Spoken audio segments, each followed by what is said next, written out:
요한 1, 2, 3, 서 11강입니다. 제목은 진리와 사랑, 본문 말씀은 요한 2서입니다. 요한 2서는 한 장으로 되어 있는데요. 본문 들어가기 전에 서론을 좀 살펴보겠습니다. 저자는 역시 사도 요한이고요. 기록 시기는 요한 1서의 기록 시기와 같은 그 주후 85년에서 95년 경으로 추정하고 있습니다. 기록 목적은 진리 안에서 서로 사랑을 실천할 것과 영지주의로 무장한 거짓 순회 전도자들의 그릇된 가르침을 경계하도록 하기 위해서입니다. 핵심 주제는 진리 안에 거하며 사랑을 실천하고 거짓 교사를 경계하라는 것입니다. 요한 2서는 요한 1서의 축소판이라고 해도 과언이 아닐 만큼 내용이 비슷한데요. 그냥 요한 1서의 요약이다 라고 생각하고 봐도 될 것 같아요. 그럼 본문 들어가겠습니다. 1절 장로인 나는 택하심을 받은 부녀와 그의 자녀들에게 편지하노니 내가 참으로 사랑하는 자요 나뿐 아니라 진리를 아는 모든 자도 그리하는 것은 아멘. 여기서 장로라고 했는데 장로에 해당하는 그 헬라어 호 프레스비테로스는 영어로는 프레스비터인데 관사 호가 붙어 있죠. 그래서 저자로 알려진 사도 요한으로 알면 돼요. 사도 요한이 수신자들에게도 잘 알려져 있는 사람이고 또 친근한 관계를 맺고 있었다는 것을 알 수 있습니다. 여기 장로라는 칭호를 사용하는 것은 자신이 그 나이가 많은 연장자로서 존경받을 만한 존재인 것을 나타내고 있습니다. 또 감독과 같이 교회의 그 영향력을 행사할 수 있는 그 위치에 있고 이단의 거짓 교리에 대항하여 사도의 가르침을 전하는 권위를 가지고 있는 자라는 것을 보여주고 있습니다. 택하심을 받은 부녀와 그의 자녀들에게 편지하노니 했는데 본서 요한이서의 그 수신자를 택하심을 받은 부녀와 그의 자녀들에게 라고 했는데 개인에게 보낸 편지 같지만 지방교회와 같은 기독교 공동체를 가리킨다고 볼 수 있습니다. 전체적인 내용이 공동체에 대한 교훈으로 일관하고 있기 때문이죠. 요한이 영향력을 행사할 수 있는 지방교회와 교인들이 수신자들이라고 보면 되겠습니다. 1절 하반절에 내가 참으로 사랑하는 자요 나뿐 아니라 진리를 아는 모든 자도 그리하는 것은 이라고 했는데 여기서 사랑하는 자, 진리를 아는 모든 자라고 했는데 사랑과 진리는 요한 2서에서 가장 중요한 개념이에요. 그 이단자들의 거짓된 가르침을 대항하는 방패라고 볼 수 있는 단어인데요. 요한은 사랑과 진리의 상관관계를 통해서 자신과 진리 안에 거한 자들의 사랑을 나타냄으로써 교회와 교인들이 갖춰야 할 진리 안에서 사랑으로 행함을 강조하고 있습니다. 2절입니다. 우리 안에 거하여 영원히 우리와 함께할 진리로 말미암이로다. 아멘. 영원히 우리와 함께할 진리. 우리가 하나님의 존재를 이루 다 표현할 수 없어서 영원 전부터 계시고 영원 후까지 계신다 라고 표현을 하는데 진리이신 예수 그리스도 그분은 우리가 구세주로 영접한 순간부터 우리와 더불어 먹고 마시며 영원히 함께 하십니다. 여기 요한과 진리를 아는 자들이 수신자들을 사랑하는 이유가 영원히 우리와 함께할 진리 때문이라고 합니다. 영원히 우리와 함께하는 진리는 성령을 통해서 선물로 주어지는데요. 이 진리를 통해서 서로에 대한 사랑도 지속되게 하죠. 진리는 그리스도인의 사랑이 근본일 뿐만 아니라 그리스도인 안에 거하여 내적인 동기부여와 사랑할 수 있도록 성령의 감동을 일으켜 주시죠. 3절입니다. 은혜와 긍휼과 평강이 하나님 아버지와 아버지의 아들 예수 그리스도께로부터 진리와 사랑 가운데서 우리와 함께 있으리라. 아멘. 그 당시 서신의 관행을 따라서 하는 그 수신자들에 대한 축원하는 문장이에요. 은혜와 긍휼과 평강이라고 했는데, 은혜는 하나님께서 그리스도를 통해서 죄인들에게 거저 주시는 선물입니다. 그리고 긍휼은 죄인을 불쌍히 여기시며 피로를 채우시는 하나님의 사랑을 나타내고요. 그리고 이러한 은혜와 긍휼을 근본으로 해서 그리스도인들에게 그 주어지는 결과가 바로 평강이 되죠. 하나님 아버지와 아버지의 아들 예수 그리스도께로부터 했는데, 여기서 독특하게도 아버지의 아들이라는 이제 칭호를 썼는데, 예수께서 그리스도일 뿐만 아니라 아버지 하나님과 특별한 관계를 맺고 있는 아들임을 강조하고 있습니다. 이것은 요한 신학의 이제 반영이에요. 요한 아들이신 예수 그리스도께서 아버지를 계시하고 계셔서 아들을 본 자는 아버지를 본 것과 같다라는 것을 시사하고 있습니다. 요한복음 14장 9절에서 나를 본 자는 아버지를 보았거늘 어찌하여 아버지를 보이라 하느냐라고 예수님 말씀하셨죠. 그리고 여기 하나님 아버지와 아버지 아들 예수 그리스도께로부터 라고 했는데, 뭐뭐로부터 라는 그 헬라어 파라라는 말은 이제 하나님 아버지와 예수 그리스도에게 이제 각각 적용되었어요. 2번 사용되었어요. 왜냐하면 그것은 아버지와 동등하게 아들도 축복의 근원이 되심을 보여주기 위해서입니다. 요한복음 20장 31절 보겠습니다. 오직 이것을 기록함은 너희로 예수께서 하나님의 아들 그리스도이심을 믿게 하려 하며 또 너희로 믿고 그 이름을 힘입어 생명을 얻게 하려 함이니라.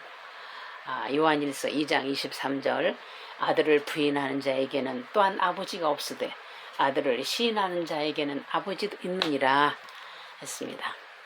진리와 사랑 가운데서 우리와 함께 있으리라 라고 했는데, 사도 바울은 서신에서 늘 은혜와 평강을 이야기해요. 그런데 사도 요한은 진리와 사랑 가운데서 라는 말을 삽입해서 강조하고 있습니다. 이것은 은혜와 긍휼과 평강이 진리와 사랑과 밀접한 관계를 맺고 있다는 것을 알 수 있어요. 하나님의 은혜와 긍휼과 평강이 진리이신 예수의 생을 통해서 계시되었다는 것이죠.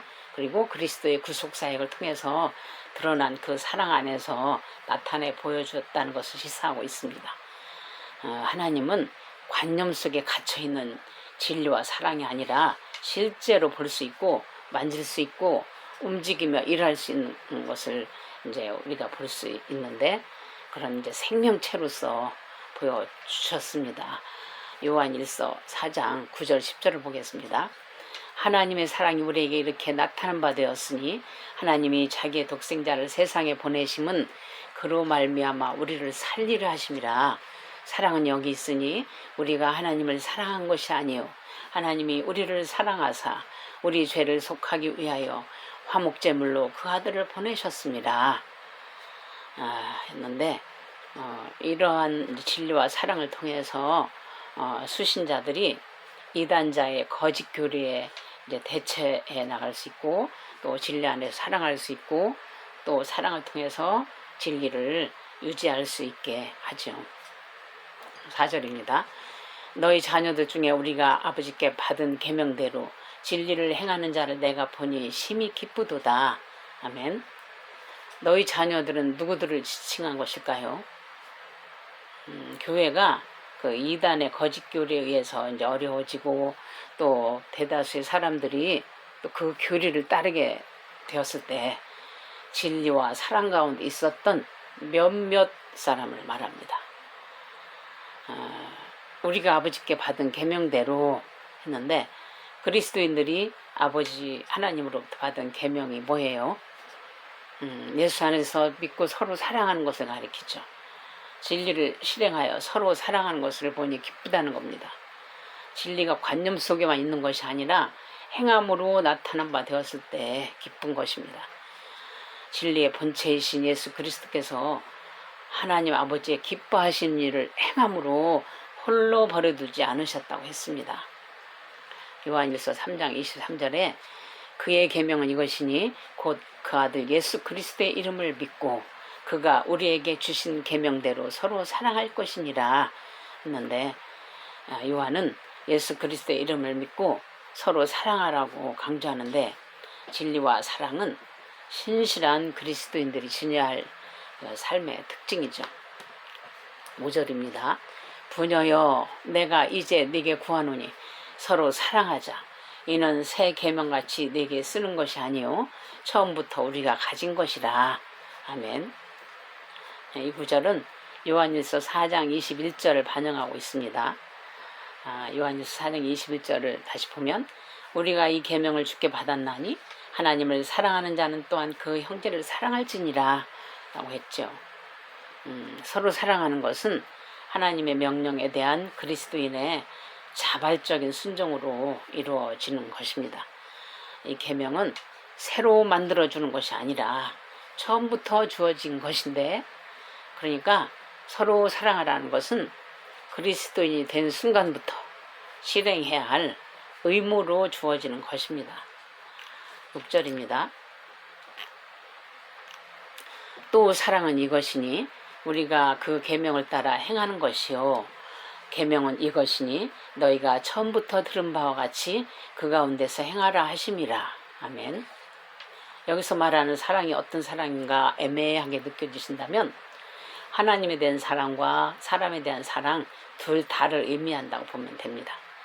왜냐하면 하나님에 대한 사랑은 하나님께 사랑을 받아서 하나님을 사랑한다면 그리스도인들 그 상호 간의 사랑으로 자연스럽게 나타나게 되어 있으니까요. 요한일서 4장 7절부터 11절을 다시 봅니다. 사랑하는 자들아 우리가 서로 사랑하자. 사랑은 하나님께 속한 것이니 사랑하는 자마다 하나님께로부터 나서 하나님을 알고 사랑하지 아니하는 자는 하나님을 알지 못하나니 이는 하나님은 사랑이심이라. 하나님의 사랑이 우리에게 이렇게 나타난 바 되었으니 하나님이 자기의 독생자를 세상에 보내심은 그로 말미암아 우리를 살리려 하심이라. 사랑은 여기 있으니 우리가 하나님을 사랑한 것이 아니요 하나님이 우리를 사랑하사 우리 죄를 속하기 위하여 화목제물로 그 아들을 보내셨습니다. 사랑하는 자들아 하나님이 이같이 우리를 사랑하셨은즉 우리도 서로 사랑하는 것이 마땅하도다. 아멘. 하나님에 대한 사랑은 그의 계명에 대한 순종을 요구합니다. 주님은 친히 십자가를 지심으로 우리에 대한 자기의 사랑을 확증하셨습니다. 또한 하나님이 하라고 하신 그 사랑을 실행함으로써 또 하나님에 대한 사랑도 확정한 거죠. 우리도 주께서 나를 어떻게 만나주시고 사랑해 주셨는지 확실히 증명하며 살아야 합니다. 육신으로는 예수님을 만질 수가 없지요. 말씀이 육신이 되어 오셔서 대속을 치르고 십자가 대속을 치르고 부활 승천을 하셔서 이제 성령을 보내주셨기 때문에 성령 안에서 주님을 만나는 것이 가능해졌죠. 주님께서 엄청난 사건을 통해서 우리를 만나주시는 것만 말할 게 있는 게 아닙니다. 태초에 하나님이 천지를 창조하시니라 창세기 1장 1절을 믿는다면, 나를 창조하신 하나님의 선하심을 믿는다면 일상에서 말씀 묵상하며 약속의 말씀 붙잡고 기도할 때마다 말씀이 인격적으로 일하시는 것을 경험합니다. 아무 생각 없이 사니까 그렇지 그 말씀을 한 구절이라도 붙들어 보세요. 소소한 일상 속에서 일하시는 하나님, 선하시고 이로우시고 신실하신 하나님을 증거하며 살아갈 수 있습니다. 같은 성도끼리도 나눌 수 있고 불신자에게도 전할 수 있습니다.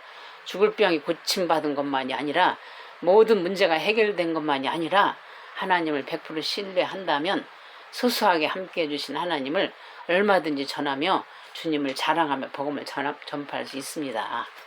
아멘.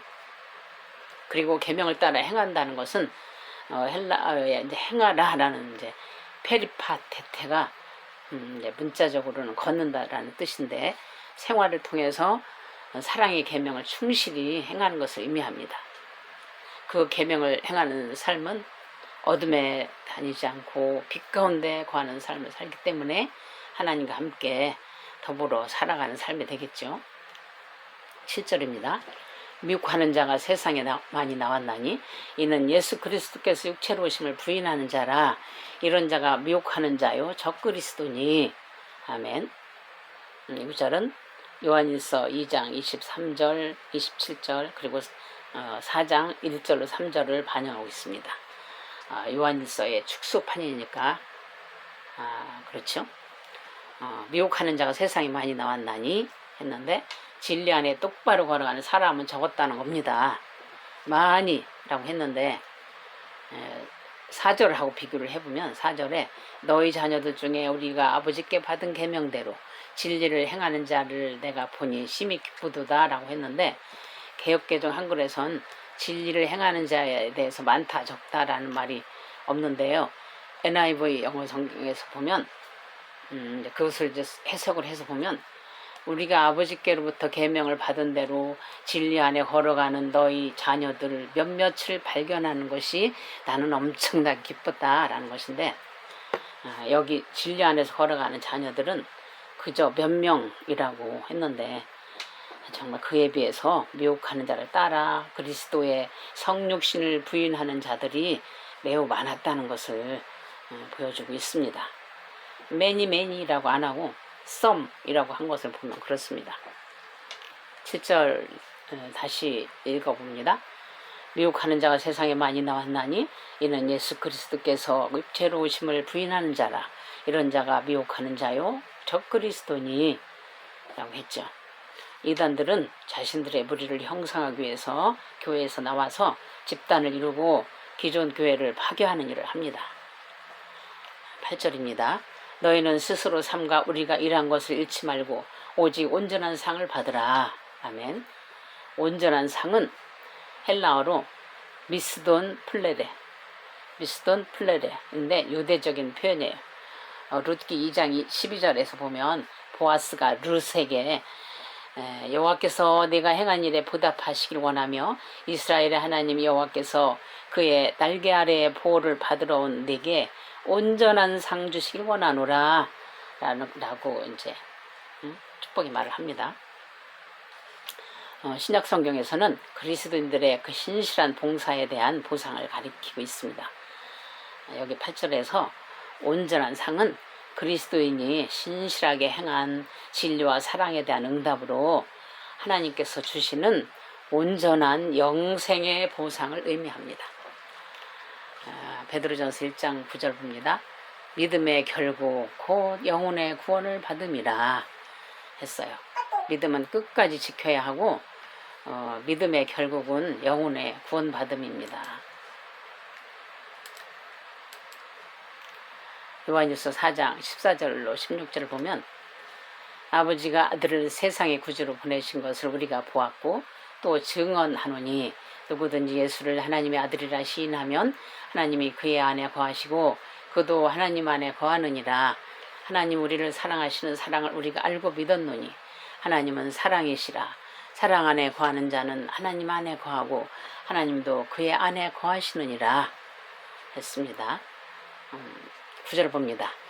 지나쳐 그리스도의 교훈 안에 거하지 아니하는 자는 다 하나님을 모시지 못하되 교훈 안에 거하는 그 사람은 아버지와 아들을 모시느니라. 아멘. 지나쳐 헬라어로 프로아곤인데 프로아곤은 진리를 넘어서 지나치게 나은 것을 가리킵니다. 보통 이단자들이 다 그런데요. 미혹하는 자들이 스스로 자신의 그 믿음의 초보 상태를 이제 벗어나서 자신들이 더 진보되고 성숙된 믿음을 소유했다라고 주장하는 그런 잘못된 모습이에요. 진리를 벗어나 지나치게 나가는 것이 위험합니다. 성경 해석에 있어서도 그때나 지금이나 거짓 교사들은 다른 사람들이 못 보는 것을 자신은 영안이 열려서 다 본다고 성경이 풀어진다고 하면서 성도들을 미혹하는 것을 볼 수 있습니다. 사도 베드로는 베드로후서 1장 20절 21절에서 먼저 알 것은 성경의 모든 예언은 사사로이 풀 것이 아니니 예언은 언제든지 사람의 뜻으로 낸 것이 아니요 오직 성령의 감동하심을 받은 사람들이 하나님께 받아 말한 것임이라 라고 했습니다. 미혹하는 자와 적그리스도를 따라 행할 때 온전한 상을 잃어버립니다. 그리스도의 교훈에 거하지 않으면 하나님조차도 상실합니다. 10절입니다. 누구든지 이 교훈을 가지지 않고 너에게 나아가거든 그를 집에 들이지도 말고 인사도 하지 말라. 아멘. 누구든지 이 교훈을 가지지 않고 라고 했는데 이 교훈은 무엇입니까? 앞절에서 언급된 그리스도의 교훈이죠. 요한 2서에서 특히 강조하는 진리와 사랑을 의미합니다. 서로 사랑하라 하는 계명을 특히 강조하는 요한이 이 교훈을 가지지 않은 사람들하고 집에 들이지도 말고 인사도 하지 말라고 합니다.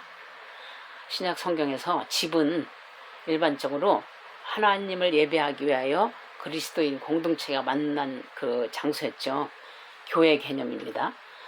그러니까 미혹하는 자들을 집으로 받아들이는 행위는 그리스도인 공동체가 미혹하는 자들을 공식적으로 환대하는 행위가 되는 것입니다. 그래서 요한은 그리스도께서 육체로 오심을 부인하고 거짓된 진리를 자랑하며 선전하는 자들을 강력하게 거절하라고 권면한 것입니다. 11절입니다. 그에게 인사하는 자는 그 악한 일에 참여하는 자임이라. 아멘. 그들과 인사하는 자는 그 인사하는 자체가 교제하는 의미가 되는 것이죠.